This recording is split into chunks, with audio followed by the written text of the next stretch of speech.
E aí, vamos estudar a lição? Chegamos à quarta-feira, dia 17 de dezembro, a semana tá voando, o tempo tá voando e você tem aproveitado o seu tempo para buscar em primeiro lugar o reino de Deus e a sua justiça, para que todas as coisas sejam acrescentadas. Lembre-se que dezembro é uma época de muita festividade. É fácil se distrair do propósito. Não deixa de estudar a lição da escola sabatina, não deixa de orar por conta de Natal, de Ano Novo, de festividades, trocas de presente, viagens, férias. Lembra que não devemos tirar férias da nossa comunhão com Deus. Presta atenção nisso aí, hein? Hoje nós vamos falar sobre a ira do Senhor. Deus se ira, sim, mas não toma como referência a sua ira que é irrefletida, desmedida, irracional. A ira de Deus não é semelhante à ira humana. A ira de Deus, ela é justa. Ela é uma resposta natural contra o mal que não faz parte da essência divina. Deus se ira, o que seria muito estranho era se ele não se irasse em função da existência do mal. Só que a ira de Deus não é uma ira desmedida e desequilibrada como a nossa. Não é simplesmente uma vingança humana, mas é uma incompatibilidade da santidade divina com a pecaminosidade humana. É semelhante luz e trevas, não há espaço para o mesmo lugar.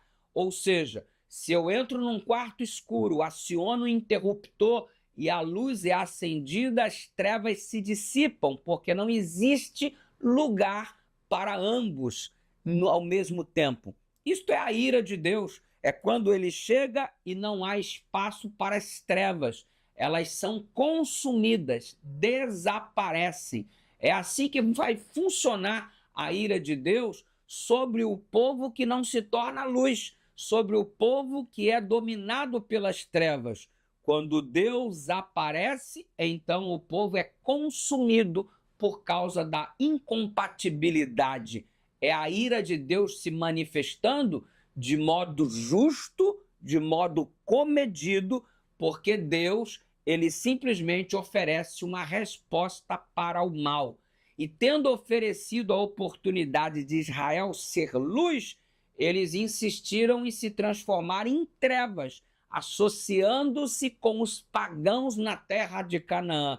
E Deus então anunciou: vocês serão destruídos, porque lhes dei oportunidade para brilharem, mas vocês estão dominados pelas trevas. E como eu sou luz, uma vez que estou no meio de vós, vocês serão consumidos. Incompatibilidade. Não é uma raivinha, não é uma vingancinha humana descomedida, irracional.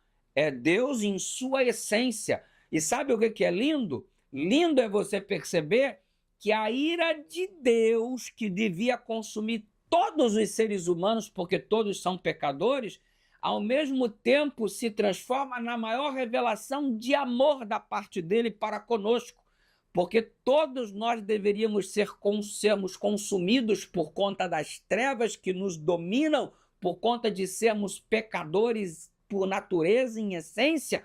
E ele, Deus, o que faz? Ao invés de nos eliminar, de recebermos o justo salário, que é a morte, ele então entrega ao próprio Filho, para que o Filho absorva esta morte como resultado desta ira, desta incompatibilidade, para que nós tenhamos chance de obtermos a absolvição de todos os nossos pecados através da absorção de sua graça em nossa vida. Percebe? Ou seja, a ira de Deus demonstra o quanto ele nos ama, porque ele nos ama a tal ponto de lançar esta ira não sobre mim, mas sobre o Filho que morre em meu lugar, para que eu tenha a chance de viver, uma vez que a morte que me pertencia, por ele, Jesus, ela foi tomada. Percebe? A ira de Deus se manifesta. Jesus se transforma em incompatível para que eu seja compatível. Ele absorve as minhas trevas para que eu me transforme em luz. Isso é lindo. Você percebe que a ira de Deus nada mais é do que a revelação do quanto ele nos ama, porque esta ira foi lançada sobre Jesus. Se você não aceita Jesus, então você tem que se resolver com a ira divina, com a sua incompatibilidade, que em Cristo é resolvida, mas sem Cristo é você que resolve, e o resultado é a morte eterna. Pense nisso. A ira de Deus nada mais é do que uma face do quanto ele nos ama. Ora comigo.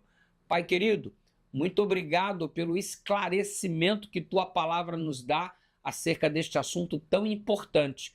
E obrigado porque ao estudarmos sobre a ira, na verdade enxergamos o quanto somos amados em nome de Jesus.